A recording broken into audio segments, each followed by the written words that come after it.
A plume of white smoke appeared above TCO Performance Center on Tuesday. Did the purple make the right choice? Find out on the Vibe of the Vikings.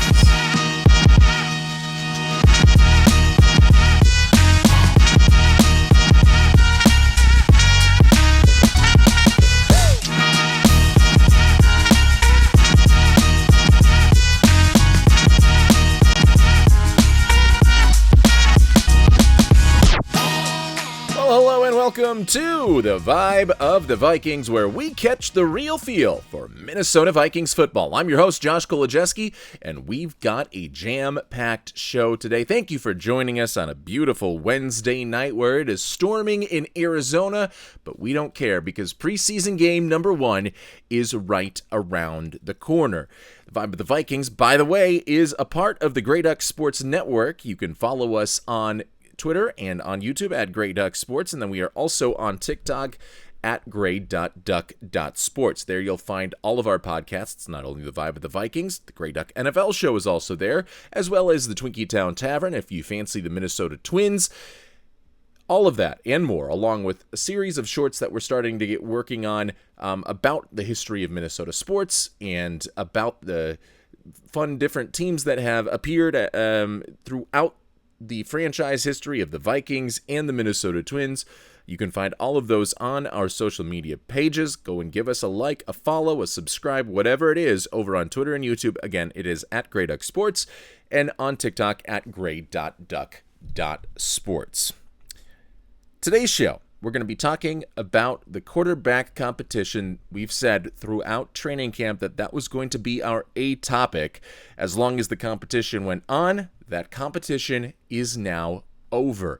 We're going to focus a lot of our time on that, and then we're also going to begin speaking about a new article from The Athletic. I guess by this time it is a couple of days old, but it documents what the Vikings are doing in their run game. Alec Lewis did a phenomenal job with it.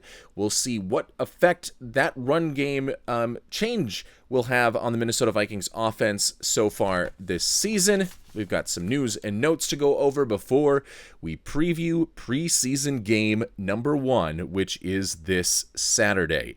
So that is our show for this week, and let's get it started with the quarterback competition. We mentioned at the top that a plume of white smoke appeared above TCO Performance Center. That was on Tuesday when the Minnesota Vikings announced that Kyler Murray has officially beaten out JJ McCarthy as the starting quarterback for your Minnesota Vikings to start out the 2026 season. Now, that doesn't mean necessarily that all hope is going to be given up on JJ McCarthy's tenure as a Minnesota Viking. It doesn't even mean that we won't see JJ McCarthy at any point during this regular season, but it does mean that Kyler Murray is going to be the starting quarterback for A, as long as he can stay healthy, and B, as long as he can prove effective. If you get a good Kyler Murray for a full 17-game season, a la what we saw from Sam Darnold in 2024, then you probably have your next franchise quarterback, and Minnesota is not going to make the same mistake that it did, even though I agreed with the decision at the time. In hindsight, it appears to be a mistake, even if the process was sound in choosing your rookie franchise quarterback at that time instead of the veteran that had a great season for you and led you to a 14-3 season. If we have that same sort of situation in 2026, then yes, it is hasta la vista JJ McCarthy, and he probably gets traded during this offseason. If not, JJ McCarthy is certainly going to have his opportunity to play quarterback for your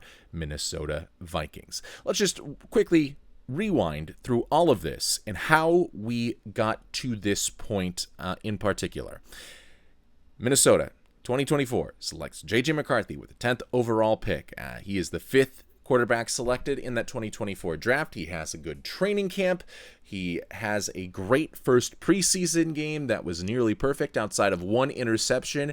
Vikings fans are thrilled for about 24 hours thinking that they have the franchise quarterback. And then at that point, we find out that he tore his meniscus. But in a press conference, Kevin O'Connell said, yes, he has the injury, but I think we all learned from that first preseason game that the Minnesota Vikings have their franchise quarterback. We can have that confidence moving forward. So he misses the 2024 season, does McCarthy, and his mechanics start to break down. Now that he can't work on it on an everyday basis, he can't fix his leg kick. He can't work to drill in a new technique for a good 12 months until his knee is finally recovered going into the 2025 season. He is named the starting quarterback. The Vikings move on from Sam Darnold, and they also aren't able to bring in Daniel Jones as a backup quarterback. Both Daniel Jones and Sam Darnold have great seasons in their new respective homes, with Sam Darnold winning a Super Bowl. Meanwhile, JJ McCarthy has a lot of ups and downs. Game number 1 of his NFL career, 3 quarters, it looks like he has never played the game of football before. Miscommunication,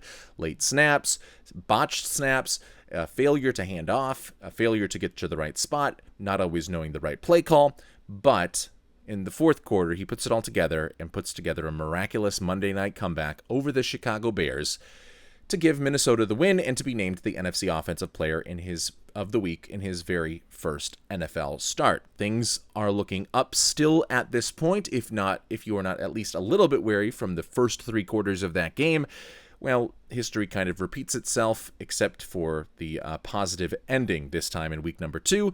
JJ McCarthy falls apart against the Atlanta Falcons, never really puts it together, gets injured, misses about a month of the season with an ankle injury, comes back, has a decent game against the Lions, looks bad against the Ravens, looks even worse against the Bears and Packers, and at that time, another injury puts a pause in his 2025 season. So if you're keeping track at home, that is now 3 injuries throughout the course of what has been a 1.5-year tenure with the Minnesota Vikings at this point. And when we say he was bad against Baltimore, Chicago, and Green Bay, we are perhaps we are understating that term, bad. It was dreadful. There were comparisons, number-wise, to Jamarcus Russell as in his worst years as the Raiders quarterback after going as the number 1 pick in 2007. That's how bad the numbers were looking, that only Jamarcus Russell had been a worse starting quarterback at the beginning of his career than JJ McCarthy. But the concussion must have knocked some sense into him because he started to play really well. In fact, so well that the highs, at least in terms of EPA per game, from his 2025 season over the next couple of games, the final 4 starts that he would make, another injury would also be involved in there as well, unfortunately. But through his final 4 starts, he had an EPA per dropback that was higher overall than what Drake May, who had the highest EPA per dropback in 2025, was able to put up for a full season. So he was putting up in the final 4 games of the season MVP-like numbers, at least from an advanced statistical profile. And Drake May, a guy that was in his rookie season looked to as a player that was going to have a high ceiling in his career after we put the 2024 year in the rearview mirror because the highs that Drake May showed. JJ McCarthy's highs were actually higher, at least in terms of EPA per dropback, than Josh Allen's highs during his rookie season, during the first season in which he started games. So even though the Vikings had been eliminated at that point, there was a little bit of hope for JJ McCarthy, but he also does get injured against the Giants. He also gets injured against the Green Bay Packers. So that's 4 different injuries, all of different lengths, that prevent JJ McCarthy from having a real complete season. He starts in just 10 games for Minnesota, and the Vikings at that point are ready to bring in some quarterback competition. And they turn to Kyler Murray on one of the very first days of free agency. He officially gets released from the Arizona Cardinals, who have fully guaranteed his contract for the 2025 season, or for the 2026 season. So he is going to be paid a ton of money by the Arizona Cardinals. Minnesota Vikings, that mean only have to pay him the minimum. Any other team would have only had to pay Kyler Murray the minimum. He could have gone to whatever team he wanted that also wanted him, and he chose the Minnesota Vikings. And from the get-go, Kevin O'Connell says this is going to be a quarterback competition. It's going to last throughout minicamp. It's going to last into training camp, and he stayed true to that by really splitting the reps, maybe not super evenly among first-team players. Kyler Murray got about 2/3 of the first team reps compared to JJ McCarthy, especially at the end of training camp. Kyler Murray gets out to a nice little lead. JJ McCarthy in the competition made a late push with a good Saturday night practice in front of all of the fans on family night.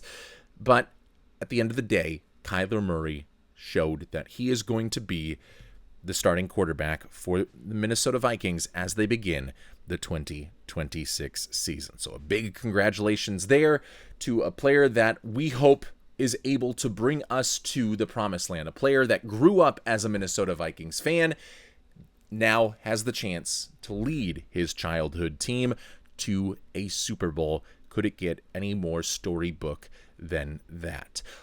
Are we getting our hopes up a little bit too much for what Kyler Murray can be? Perhaps. But we have also seen some really elite level play when Kyler Murray has been at his best in an NFL situation back in 2021 and for the first half of 2020. In both of those seasons, he was putting up MVP-like numbers, and then the Call of Duty allegations, I guess. Once the new Call of Duty is released in every single November, his numbers took a nosedive. And that was the case in 2020. That was the case in 2021. Even if the actual theory might not prove to be 100% true, there is some correlation there and between when his play dropped off and when Call of Duty became available. So much so that this whole rigmarole kept going until there was actually a watching film clause put into a major contract extension for Kyler Murray that had to be taken out once that major clause became public knowledge. The Cardinals did not trust Kyler Murray to have his focus fully on the film and fully on growing himself as a NFL quarterback. That is a little bit of a red flag. And then you also look at the film from last year, and he only played 5 games for the Cardinals, and he didn't actually look that good. His EPA per dropback ended up being positive at the end of the year, and maybe it's because I'm still charting the Saints game, which was his first game of the season. Maybe things start to get a lot better looking as we go on and as I continue to chart and continue to form more conclusions. But so far, as I'm charting this Saints game, I am noticing a lot of misreads by Kyler Murray. I am noticing a lot of quick vacating of the pocket by Kyler Murray that doesn't give him a good sound position to set his feet and fire 2 open receivers. I'm seeing Kyler Murray not always keep his eyes downfield when he goes out on the run, and I am seeing a lot of mistakes that look a little bit mechanically better than JJ McCarthy, but are similar mistakes to what has ailed JJ McCarthy in his NFL career. Namely, for McCarthy, it's the slow processing, slow to get from one point to the next point and deciding to throw the football and when to pull the trigger. For Kyler Murray, it is this absolute hesitance to pull the trigger, even when things are wide open. Maybe because of his stature and his short size. That could be because he has trouble seeing over the middle of the field, so that means that only the seams and sidelines are really available to you unless you get a really good look down the middle.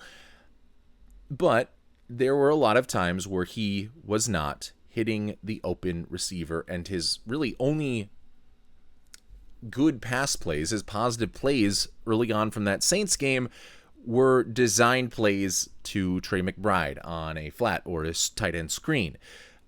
That was really it for Kyler Murray in that game. Now, we also have seen Kyler Murray, like when we faced him in 2021, make magic happen all throughout the game, extend plays, play street ball, backyard football, whatever it is you want to call it, as his receivers get to break off of their routes and just run deep. And then I remember in the game against the Vikings, it was Rondale Moore, rest in peace, that got behind the defense after Danielle Hunter, who had like a 3-sack game against him, probably could have had more if Kyler Murray was a statuesque quarterback. But because Kyler Murray was so slippery and able to get out of the pocket, he extended plays and was always on the same page as his receivers. And that is what you hope is the case for Kyler Murray with the Minnesota Vikings this year. So there is some good that you can hang your hat on. There is some bad that you can be wary about. It is a wide range of outcomes, just like I think had the Minnesota Vikings decided to go with JJ McCarthy, it would similarly be a wide range of outcomes that could happen. I don't think the winner of this quarterback competition being declared has given us any more clarity as to what the picture looks like at the end of the year for this 2026 Minnesota Vikings team, because I can see it going to an amazing cathartic sort of level. I could also see a pinball between Kyler Murray and JJ McCarthy and, even Carson Wentz throughout the course of this 2026 season if things go on the negative end. There is so much that could happen this year, and again, we have not gotten any clarity despite the quarterback competition being finalized. Now, Kevin O'Connell said JJ McCarthy will be the number 2 quarterback. Kyler Murray will play probably a drive or two in the preseason opener. I wouldn't expect to see him much after that, especially once they go through joint practices. That is the real dress rehearsal, or at least Kevin O'Connell treats it as the real dress rehearsal for the first team players on the Minnesota Vikings, and they're playing against a good team in those joint practices with the Baltimore Ravens, both a pair of teams that are looking to bounce back after poor 2025 seasons in which both teams missed the playoffs and I think finished the year with the same record. So Kyler Murray is going to have to prove that he can keep this job. And another thing that makes me a little bit wary is it never seemed like Kyler Murray ever won this job. It just seems like JJ McCarthy didn't do enough to show that he is a better quarterback this year than he was last year. It seems to me like a default quarterback competition victory. And all that could go to a moot point if Kyler Murray has a 158.3 passer rating against the Green Bay Packers in week 1. There are a ton of things to consider.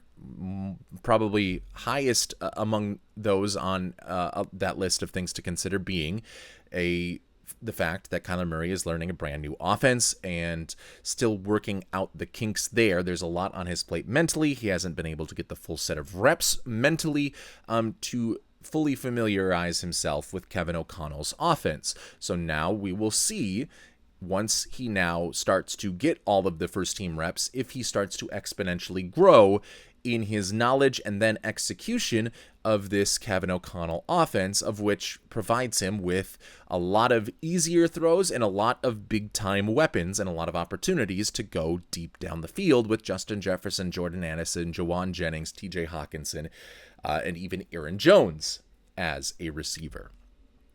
All of that is going to be available to Kyler Murray, and hopefully throughout the rest of training camp, and it already started on Wednesday, the day that we are recording this. We're recording this after the practices that the Vikings had.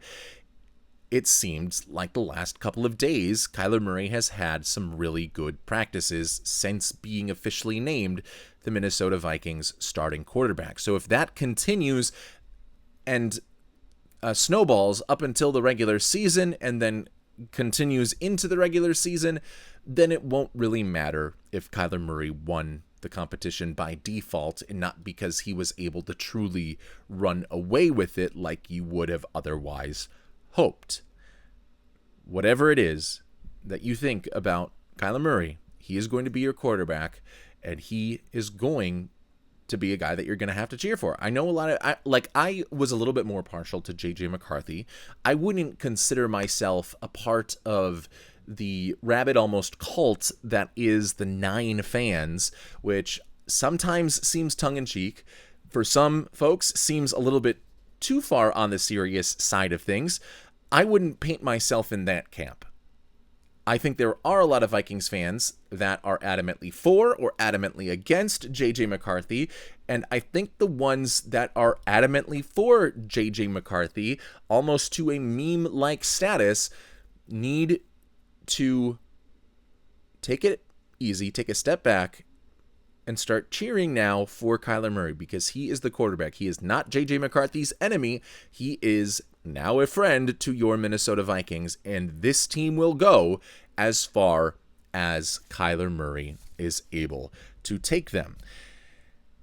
And apropos to this competition, and it just so happened the day after that this competition is closed and a winner is declared, here comes the old Tyler Dunne article that is essentially throwing a whole lot of perhaps accusations at JJ McCarthy in his attitude. Every single time it seems like an organization goes through some sort of failure, missing out on your top quarterback, it seems like there is Tyler Dunne ready to start slinging mud at the team that is in the eye of the public that has made such a big failure. And this Tyler Dunne article, I'm not going to say I have read it.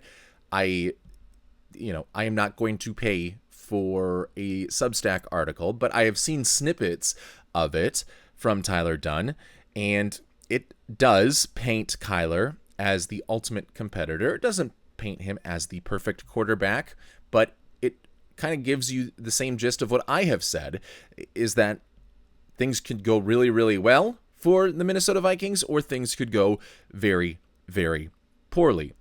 But one of my biggest takeaways is that all of Kyler Murray's teammates have painted him as a super competitor. He is going to be, when he is pushed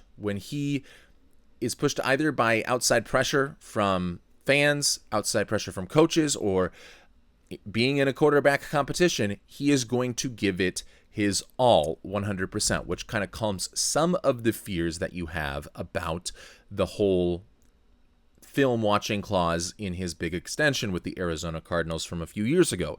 If his teammates were not noticing a super distracted Kyler Murray during those years in which the film clause was assumedly needed by the front office of the Arizona Cardinals, they thought enough of the distractions being true that they had to put in that clause. If his teammates are defending him and saying no, his old teammates like Chase Edmonds, who was quoted in this article, are saying no, he is a super competitor. When you put the pressure on him, he takes his game to another level. Hopefully that quarterback competition does that for Kyler Murray, because that just means all the better for the Vikings, hopefully. I mean, obviously he could be pressing. That could mean that Kyler just starts pressing and making more mistakes, and it doesn't necessarily mean that you're going to be a positive force multiplier just because you are now a little bit more competitive, but that is the direction that you hope that competitiveness takes you if you are Kyler Murray and if you are a fan of the Minnesota Vikings. So I liked that part of the article. The part of the article that I didn't like, and it wasn't one that I could get the full scope of because most of the Kyler Murray stuff was in the free portion of this article, and again, I'm not going to pay for this article that seems to really only be sourced by one, maybe two folks from Tyler Dunne. And the snippets that I saw is it kind of paints JJ McCarthy as entitled, you'd like to say. It paints him as a guy that is asking questions and questioning why Minnesota does something a certain way, which I don't necessarily think is a bad thing. I don't know why it was necessarily worth including in that article. Is JJ McCarthy asking Kevin O'Connell why plays are run a certain way. Now, if you're doing that in a sort of dismissive sort of attitude, like, oh, in your math class, I remember in 7th grade, I was having a hard time with math. I ended up being a great math student, but I remember saying, when am I ever going to use this stuff? And it was not me looking for an actual answer. It was me trying to complain. If that is kind of the way that JJ McCarthy is painted in the broader context of this article, of which I could only see the snippet of, then yes, that is an issue, because that means it is more of a rhetoric, why are we doing it this way, sort of complaining that obviously would start grating on a team in the locker room, and especially on the head coach. But if it is genuine question asking, why are we doing it this way? I think that this way is better, as long as it is not detrimental to the rest of that meeting, detrimental to the rest of that team.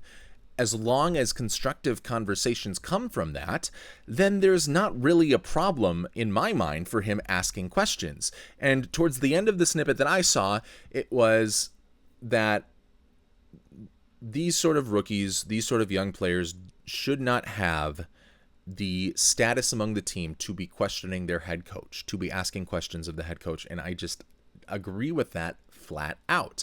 I don't think it matters how young you are, how old you are, if the questions are genuine and not just dismissive complaints like they could be.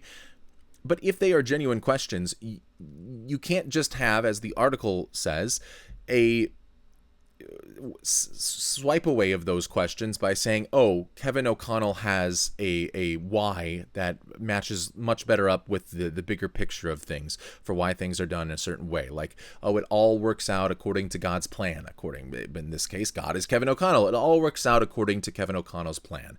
You don't question him. You don't be Job, I guess, if we're going to continue the biblical metaphor, and begin questioning your maker, questioning your creator, because he has an ultimate plan, and that plan is in the playoffs on third down against the New York Giants to apparently, let Justin Jefferson throw a pass to Kirk Cousins and see how that can go for you. That is the plan that, everything prior leads up to, and you have to trust in that great plan. You see what I'm saying? Is JJ McCarthy is not necessarily wrong to question Kevin O'Connell, who is far from a perfect decision maker, who is a good decision maker, who I trust to run this offense, but who I don't think is completely above being questioned and completely absolved from any wrongdoing whenever this offense has its struggles. I don't think it's just purely execution of the players. I think sometimes Kevin O'Connell doesn't always make the right decisions. So it is not a bad thing to have your quarterback questioning you as to why. And if these are true questions, then it's not just going to be a JJ McCarthy issue. It could be a Kyler Murray issue. It could be in any quarterback that comes in that wants to learn the why, know the why, and make sure those conversations lead to the best possible outcome for this team.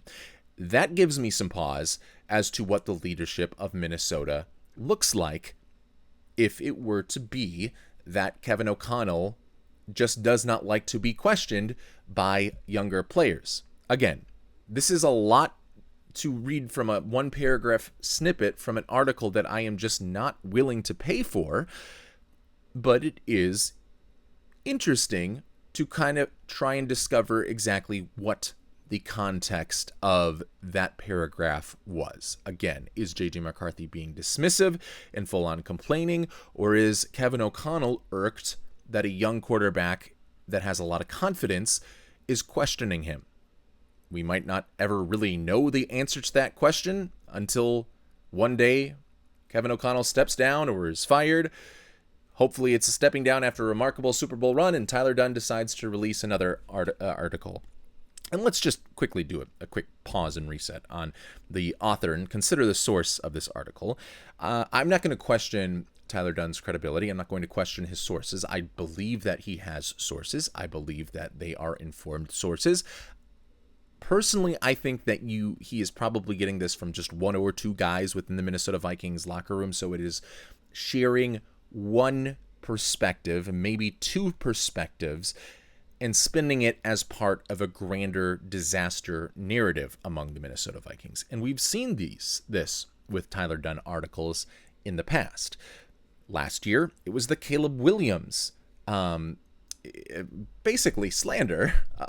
Caleb Williams painting him into a really bad corner. Not only painting him in a bad corner, but Shane Waldron and Matt Eberflus, basically everybody on the Chicago Bears was pointing fingers at everybody, despite, I think, only really one scout being the source of that whole thing. And to me, it read more as a singular scout's complaints about how Ryan Poles ran the Chicago Bears, got him to the divisional round this past year. Caleb Williams took a significant step forward last year, and he tried to spin it again as another disaster narrative going into the 2025 season, and almost wanted to close the book entirely after one season of Caleb Williams. And Caleb Williams went out and had the season that he did and made the throws that he did. And Ryan Poles actually looks pretty good for not really considering every other quarterback. And it seems, again, like it was one disgruntled scout that was venting to Tyler Dunne, and Tyler Dunne's Substack acted as the diary of whoever it was that scout was, mad that the team picked Caleb Williams over Drake May or Jaden Daniels. The other big article that Tyler Dunne is known for is the Mike McCarthy, Aaron Rodgers breakup, for lack of a better word. When Mike McCarthy was fired, Tyler Dunne comes out with an article saying that, Aaron Rodgers and Mike McCarthy never saw eye to eye on the offense, and that it was a relationship that was never going to be mended. Now those two, once again, are back together in Pittsburgh. So you have these articles that, again, I think are well written, I think are well sourced. You have a credible source that is in the building. But for a guy who is an independent journalist that runs his own Substack, your ultimate goal is to get subscribers, get people to pay for the articles that you write. And putting a caveat on those articles, if you are Tyler Dunne, that this is really a limited perspective that doesn't necessarily reflect the whole locker room, well, that doesn't sell as well as here is the disaster that is going on. It is not just one perspective, but it is the perspective of the entire organization that JJ McCarthy is a disaster because of his cockiness, that Caleb Williams is a disaster, that Ryan Poles is a disaster, that Aaron Rodgers and Mike McCarthy have an irreparably a relationship that will never be repaired. I think that sells headlines better on Substack than a more nuanced article based on those sources and other sources that you could get within the team. And the big muckraking headlines sell a little bit better. And that is not me trying to bash on Tyler Dunne. That's just me reading the tea leaves and saying that just because that is one perspective on JJ McCarthy's tenure and on what Kyler Murray can be with the Minnesota Vikings does not mean that that is how the team and organization en masse feels about JJ McCarthy and Kyler Murray, even if Tyler Dunne is painting it as an organizational thought against JJ McCarthy.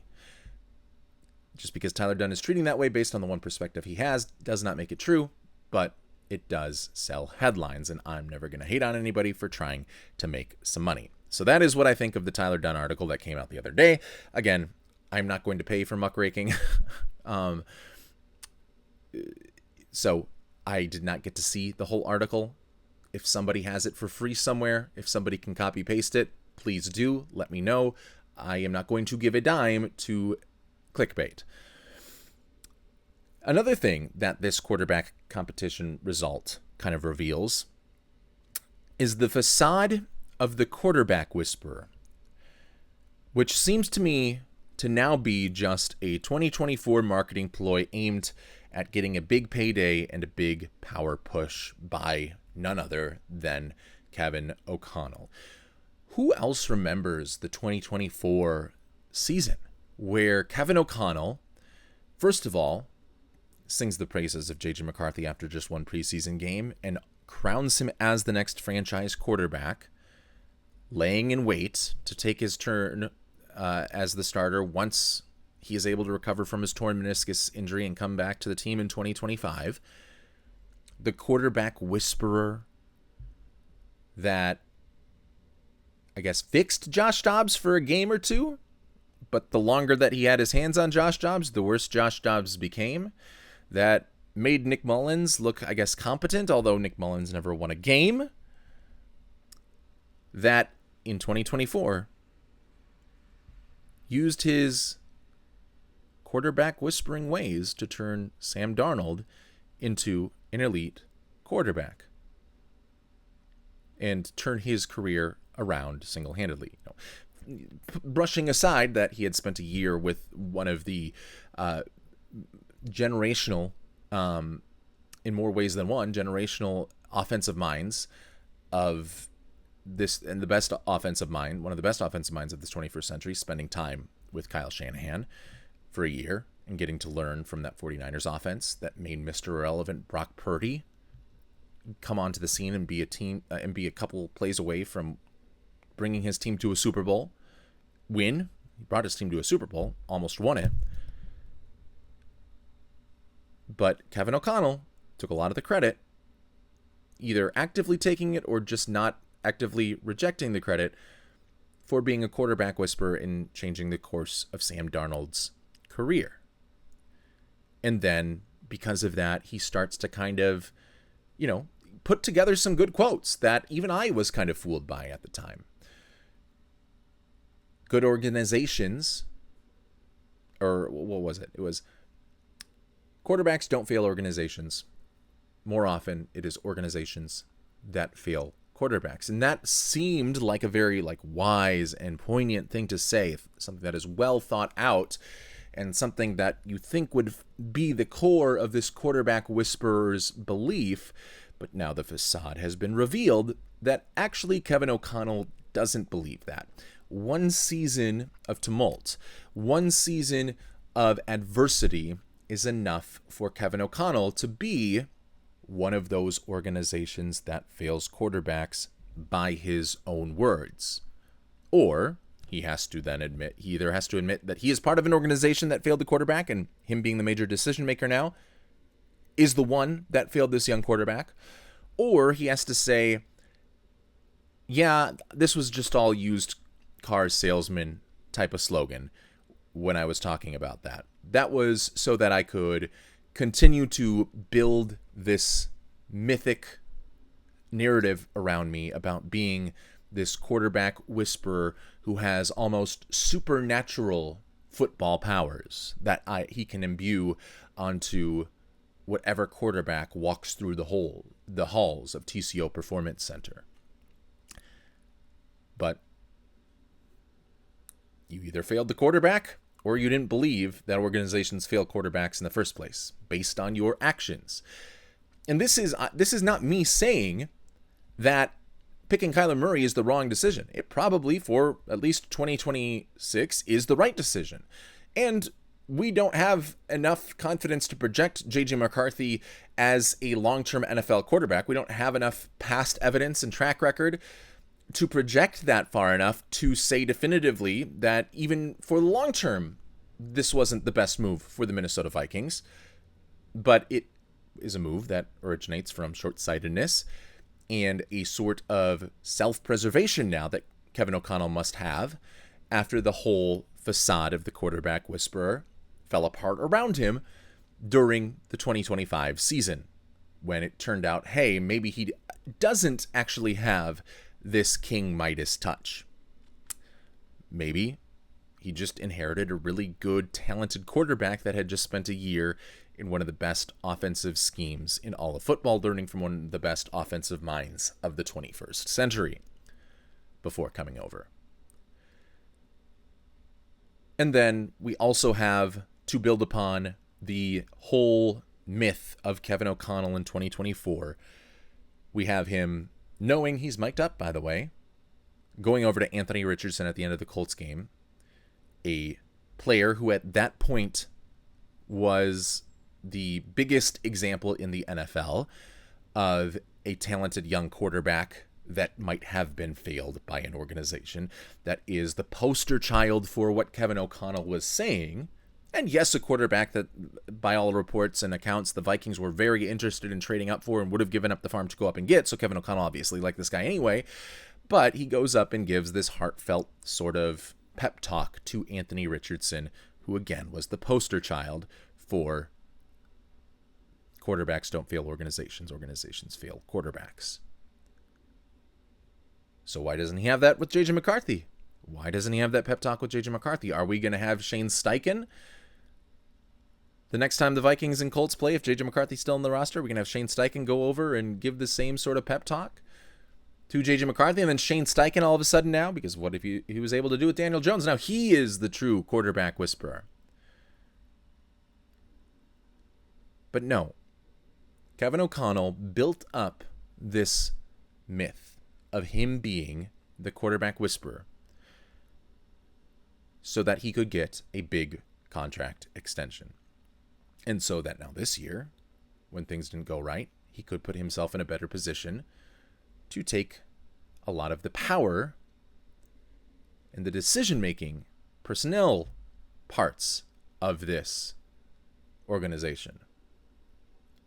You might remember, prior to week 18 or prior to the start of the wild card round in 2024, reports started to come out that, the Vikings could trade Kevin O'Connell because there is some sort of impasse at the contract talks. There's no reason the Minnesota Vikings would leak that unless they were interested in trading away Kevin O'Connell, and obviously they weren't. And I would have a hard time believing that another team would want to leak that, and that Jay Glazer, who I think reported it, or Adam Schefter, whoever it was that reported it, would take the word of another team and report it as fact that, yes, the Minnesota Vikings and Kevin O'Connell are at an impasse. So it wasn't the Vikings. It wasn't some random team trying to sabotage. It was Kevin O'Connell's camp trying to push for that big pay raise after a season of which he built up this myth, the facade of the quarterback whisperer. And I don't know if that necessarily took his eyes off the prize there, and that's why Minnesota had such a hard time against Detroit, and then Los Angeles in their season, despite winning 14 games that year, ended on a really sour note. I don't know if that was the case, and I would have my doubts to declare that as the case, but all that to say is the 2024 myth of Kevin O'Connell as the quarterback whisperer was a brilliant marketing scheme by a used car salesman head coach, in order to get a big payday and to get a big power push within the Minnesota Vikings organization. And that is not me discounting what Kevin O'Connell does as a play caller. I think he is a top 10 play caller in all of football. And I don't necessarily blame the guy for trying to build himself up and make himself put himself in to be such a big asset among the NFL that he needed to get paid a significant amount more with his next extension, and to put pressure on the Minnesota Vikings by leaking that that the Vikings could be looking to trade Kevin O'Connell to another squad. I don't put any blame on him for doing that, but we just got to call a spade a spade. He is not some mystical quarterback whisperer, and him making this decision to Kyler Murray is not going to be necessarily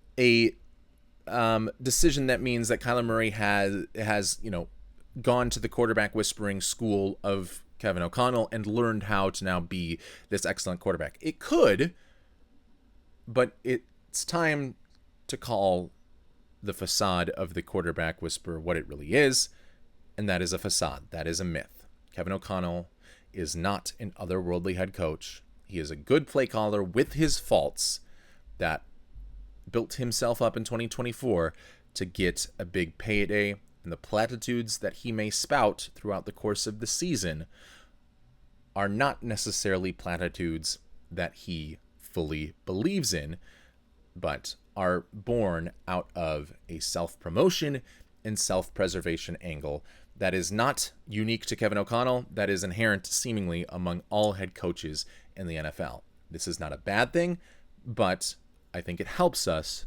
to look through the facade so that we are not fooling ourselves into thinking Kevin O'Connell is somebody that he is not if things start to go pear-shaped during the 2026 season, and if he stays through that, the 2027 NFL season.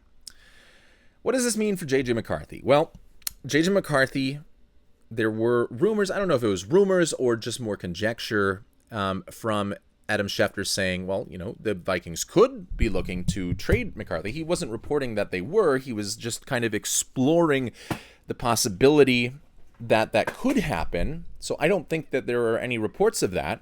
And a lot of fans, like I saw Greg Rosenthal saying that you got to think the Minnesota Vikings are going to trade JJ McCarthy now. And I just highly doubt that happens. I don't think that's going to happen. One, because I think the trade value for JJ McCarthy is a little bit in the tank. I don't think bringing in a 5th, 6th, 7th round day 3 draft pick would be incentive enough to part ways with a quarterback that still might have a part to play in the 2026 season, given Kyler's injury history and given Kyler's inconsistent career performance that has been super high and pretty mediocre from time to time. I don't think there is any benefit provided by getting an extra day 3 pick that would make you want to give away a backup quarterback that kind of acts as your second chance if your first choice doesn't go through. If you trade JJ McCarthy, you are putting all of your eggs in the Kyler Murray basket, and I don't think that's how the Vikings organization is going to operate this year. I think they are putting most of their eggs, at least to start out the season, in that the Kyler Murray basket, but I think if Kyler Murray starts to break some of those eggs, they've kept enough eggs in JJ McCarthy's basket in order for him to be so that he could be an option if things don't go according to the initial plan. He is an excellent backup plan for Minnesota.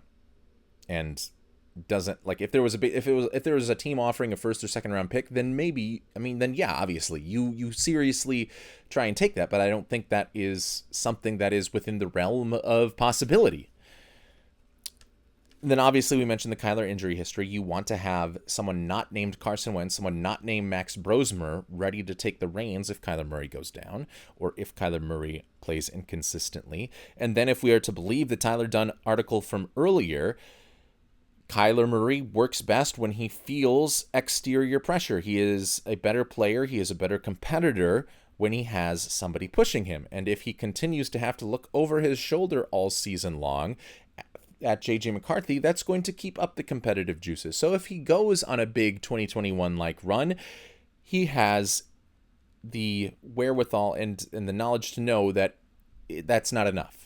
That even if you have performed well for the first 10 weeks of the season, if you start to really take significant steps back, the team can always turn to JJ McCarthy, and that could be the end, effectively, of at least the major money-making part of your NFL career. I think having JJ McCarthy gives an external push to Kyler Murray to stay at the top of his game as a competitor all season long.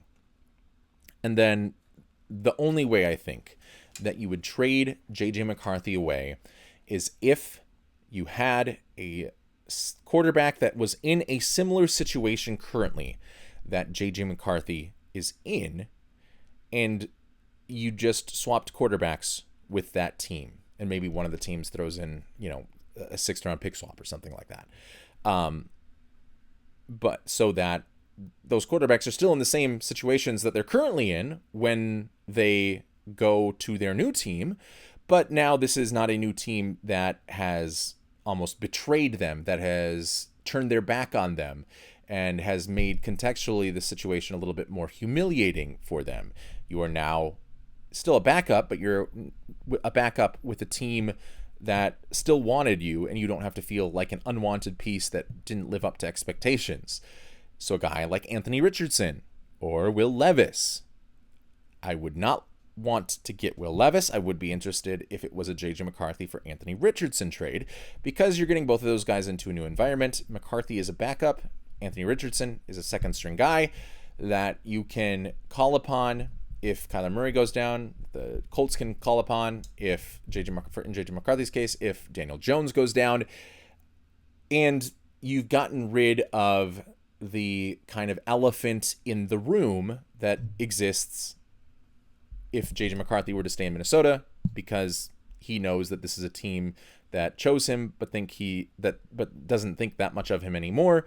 Or the same with Anthony Richardson. Now Anthony Richardson is with Minnesota, and he thinks, okay, This is a team that wanted me, and this is an opportunity for me to go prove myself. Both of the teams, the Colts and the Vikings, in this situation, in this specific example of this broader sort of scenario, both the trade would get the elephants out of both of these teams' quarterback rooms, both the Indianapolis Colts and the Minnesota Vikings, without worsening their overall quarterback situation, without not having a young potential franchise quarterback that hasn't worked out behind Kyler Murray that has high tools.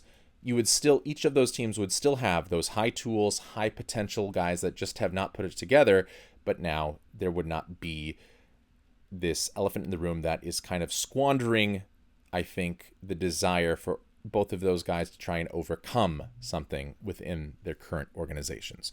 So that is the only way that I would want to trade JJ McCarthy if it was going to be for Anthony Richardson. And I think more likely than not, if you wanted Anthony Richardson, he might be available at the end of roster cutdowns when he gets cut by the Indianapolis Colts. It looks like it is headed towards that direction right now. We have gone now about 50 minutes on the quarterback competition and the results of that quarterback competition. So let's start to move away from that, as we now have that part of our regular season decided before the first game of the year kicks off against the Green Bay Packers. And let's talk about something that now becomes the greatest mystery about your Minnesota Vikings, or at least one of the greater mysteries, and that is what this run game is going to look like. And it's something that I've talked about ever since Chris Kuiper was fired back in January. I was like, I want either Dwayne Ledford of the Falcons, or I want someone within that Mike McDaniel Miami Dolphins tree that knows how to operate these creative run systems. And they got Frank Smith to be an assistant coach and to now design the run system. And this Alec Lewis article from The Athletic gave us a little bit more insight as to what the Minnesota Vikings offense is trying to do with their run game in 2026. And you might remember a lot of man runs last year for Minnesota, a lot of duo, a lot of ISO, and Alec Lewis admits in the article, and the Vikings admit, that yes, we had a lot of success, probably our most successful run season in terms of the success rate for a run, which is, are you putting yourself like 5 yards on first down, or 3 yards on 3rd and 1, something like that. Those are success rate. Those are runs that get a positive success rate. That is a run that you count as a success within this advanced metric. So the Vikings, in terms of success rate, had one of the most effective seasons they've had running the ball last year, but it wasn't an explosive run game, whereas Miami kind of had a little bit of the opposite, and mostly because I think some of the personnel prevented them from being a consistent down-to-down, run-strong team, but they had a running back that could be explosive in a system that could give him the opportunity to be explosive and work around any faults that his offensive linemen might have around him, outside of like Aaron Brewer and late-season Patrick Paul. So that's why I wanted Frank Smith or Dwayne Ledford or anyone else from that Miami Dolphins team. Dwayne Ledford, again, is from the Falcons, who had a very similar sort of concept, although they relied almost exclusively on outside run, or outside zone, with all of their motions, whereas Miami mixed it up a lot with a lot of different run schemes.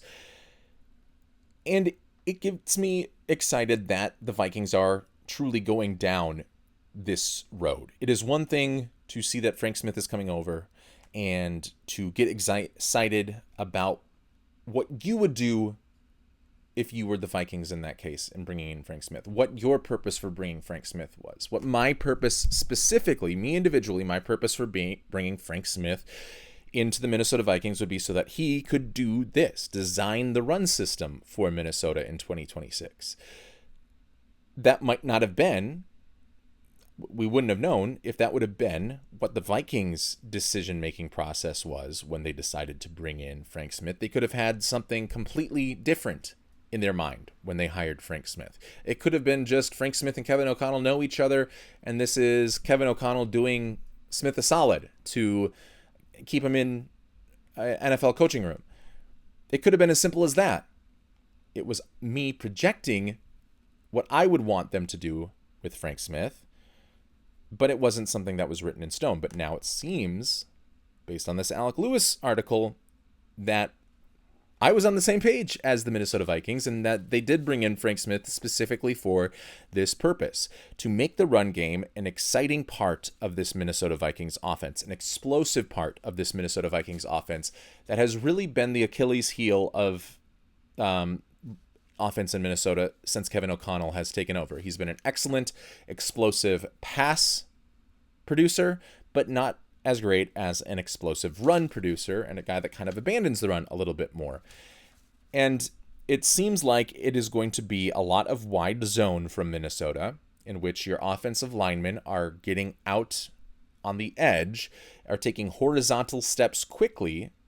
Alec Lewis describes it as looking like from the start they're getting chased by German shepherds, taking big, wide horizontal steps so that they can reach block, which means get to the outside shoulder of the defensive player that is directly in their play side gap. So you are trying to get all the way across their face and then seal out their outside shoulder. You need athleticism to do that. That was something Will Fries was really good at, and I think it is the Vikings playing now on his strengths. That was the reason I thought they brought in Will Fries, because they were going to go to a more wide zone system last year, because that is where he had thrived, and Ryan Kelly, for that matter, had thrived so heavily, was when they were doing reach blocks, and you typically do reach blocks in a ton in an outside zone system. And obviously the Vikings didn't do a whole lot of that last year, so you kind of didn't match your scheme with the personnel that Kwesi Adofo-Mensah brought in. So head coach, general manager, not on the same page there. But now it looks like they might be. It looks like they might be using Will Fries' strengths, Donovan Jackson's strengths, because it's going to be a lot of wide zone. It's going to be a lot of short motions. The Alec Lewis and the Vikings didn't give away all the details of what it's going to look like, but if we look at what Miami did, I went through at least the first 15 to 20 explosive runs that they had last year, which is runs of 10 or more yards, to see if there was any sort of similarities between the schemes that were being run. But I saw a great diversity of running schemes. I saw them get explosives on wide zone. I saw them get explosives on duo, which is when you have two guys on each interior defensive lineman, and then making the running back try to force a linebacker to cave into one hole and then going to the exact opposite hole. A lot of trap, a lot of wham, a lot of power, a lot of counter. A whole lot of different run concepts were used to spring explosives in the Miami Dolphins offense last year. So I don't think it's going to be just wide zone, but you're going to utilize these short, fast motions by players tight to the formation to get them to either A, get defenses guessing, get them to hesitate for a split second based on those motions, or B, get that player in motion at the snap so that he can already have the momentum carrying him to a wham block or a lead block or a pull outside or a pull through sort of block. Using those motions with purpose and using a diverse run concept package in order to create explosives as well as a successful run rate on a down-to-down basis is something that it looks like has become a reality and not just something that we could project ever since Frank Smith became the assistant coach of your Minnesota Vikings. So that is something that I am looking forward to for the 2026 season, because I think if the run game becomes a lot better, obviously there's not as much pressure on Kyler Murray as the quarterback, and it allows him to kind of fall into a more like Troy Aikman role, where he can be an efficient passer, and you are a force multiplier at efficiency when you don't have to be used to a high quantity. And that Troy Aikman sort of proved that. Ryan Tannehill sort of proved that you can get maybe overexposed more and become less efficient when you are when your role is expanded more, and you are needed to throw a little bit more.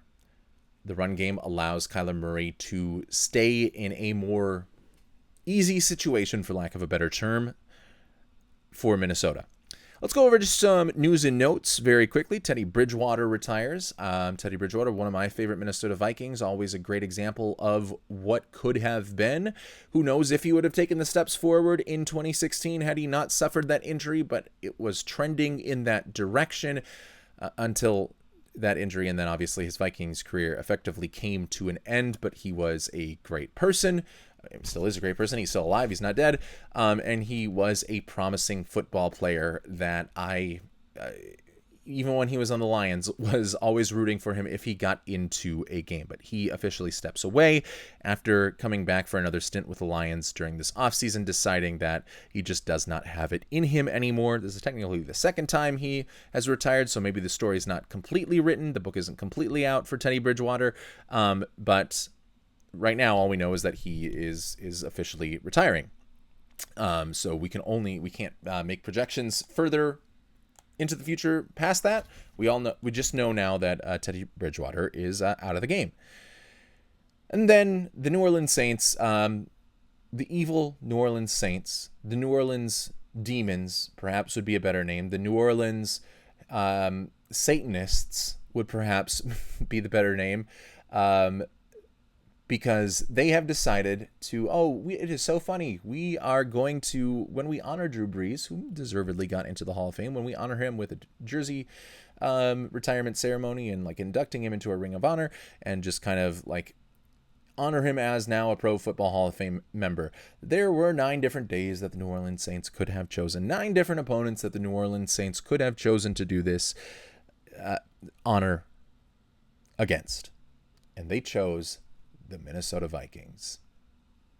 Why don't we invite Blair Walsh and Gary Anderson to this ceremony while we're at it? Why don't you stab us in the heart a little bit more? Is Greg Williams going to be there? Probably.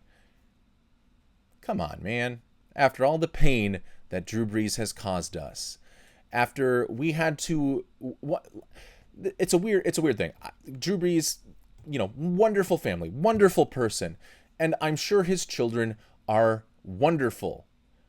But every single time I see his kid reaching out for the confetti with the headphones on, it makes me want to scream, not because I hate the kid, but because I hate what that image represents, which is the stolen Super Bowl that the Saints took with Bountygate from the Minnesota Vikings, and now they are going to rub our faces in it one final time. Touché, New Orleans. Touché. And then the Vikings bring in Jamar Jefferson as a running back and waive Jordan Mims, who I believe was brought in on the same day as Jamal Adams. So they don't like what they saw from Jordan Mims in camp. They want to try out Jamar Jefferson, who has 21 career carries for 96 career rushing yards. And then this Saturday, it is preseason game number 1 for your Minnesota Vikings. Vikings at Giants in the Meadowlands. That game kicks off at noon Central Time, and there is some fun things to look out for in this game. One, because both Kyler Murray and JJ McCarthy are going to get reps. I think Kyler Murray will probably be like we saw from JJ McCarthy last year when he was already going into the first preseason game as the presumptive starter, and what we saw from Sam Darnold in 2024 when he was going into a preseason game as the presumptive starter, and that is 1 or 2 drives, and then that is probably it for the rest of his preseason. But it could give us a more extended look at JJ McCarthy to see if he has any advancements in his mechanics once you get to a game-like situation. I think we have seen some good progression in his mechanics, at least on the practice field, but that can all go to shit in a real game situation where bullets are firing and you fall back on your muscle memory, and that muscle memory for JJ McCarthy happens to be the leg kick and the wild inaccuracy that stems from that wild leg kick. So it's interesting to see what JJ McCarthy, see how much of a progression JJ McCarthy had, or if it was really as bad as we could have assumed, and that's why Kyler Murray won the battle. But we also get to see Kyler Murray first real baptism into the Kevin O'Connell offense, even if it is going to be against a vanilla defense that isn't going to show a whole lot for the New York Giants. It's not going to blitz a whole lot, is not going to rotate coverages all that often, is not going to try to really disguise everything, but is mostly just focused on executing simple concepts. That's what both of these teams are going to be doing, but we can still make some conclusions off of what we see from Kyler Murray. And then, two, I'm also interested to seeing how the defensive rookies perform. I think your younger players kind of are up at another level for their first preseason games, so you might see higher competitive juices flowing from Caleb Banks, from Big Citrus, from Charles Demings, from Jacoby Thomas, for Jake Golday, all of which have gotten their flowers at times during this training camp, but now we get to actually see it with our own eyes, how it looks on an NFL field in a real NFL competition. We will get to see what that first-round pick Caleb Banks looks like, and maybe he is a god, like every single reporter has said about these 5 Minnesota Vikings defensive draft picks, that all of these guys are the real legitimate deal, that Brian Flores found the exact group of players that he wanted and needed in order to create an ultimate havoc sort of defense. Charles Demings obviously being the guy that has gotten the most juice, as well as Jake Golday, but Caleb Banks, Dom Orange, and Jacoby Thomas have all gotten their flowers as well. So let's see how all of those guys play. So keep an eye on them whenever the Vikings are on defense. Obviously, finding out who's going to be the last guys in on the roster and who is winning some of these last 53rd man roster battles, that's always a little bit fun, but we don't actually know where that competition truly is. So another thing that we can focus on is, do we see this rumored new look run game that we just spoke about? Do we see some wrinkles of that, some sneak peeks of that, or is it mostly still just the vanilla motionless man offense? Which wouldn't mean that I think that is what they would run. I think they would still run whatever they're running in practice once the regular season hits, but I just want to see if we're going to see a little preview of what that could be, or if they're keeping it under wraps for the preseason. And then finally, is Ty Felton actually this improved wide receiver that in the first week and a half of training camp he was being touted to be by reporters, some comparing him to KJ Osborne in his sophomore year, when he took a significant step forward as a wide receiver and became a solid third option.